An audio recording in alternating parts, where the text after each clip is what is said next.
Hello mga kaibigan. Share ko po sa inyo itong hub ng Raider 150. Ito po mga kaibigan, yung size po ng rim nito ay by 17, 1.4 by 17, pandikod po ito. Ngayon po mga kaibigan, yung size po ng rise nito ay 1619G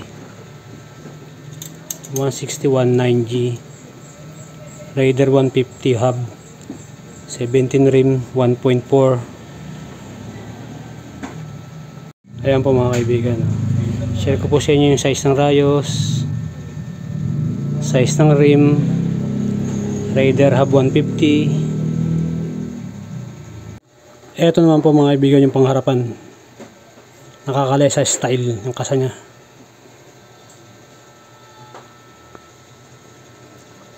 Share ko po sa inyo yung size ng rayos nito. Ang hub po nito pang Raider 150.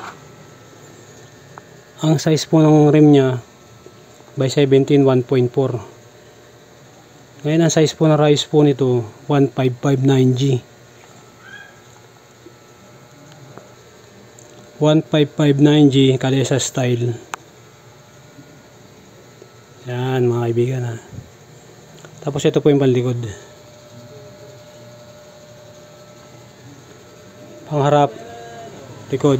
Pang Raider 150 po ito sa customer mga kaibigan.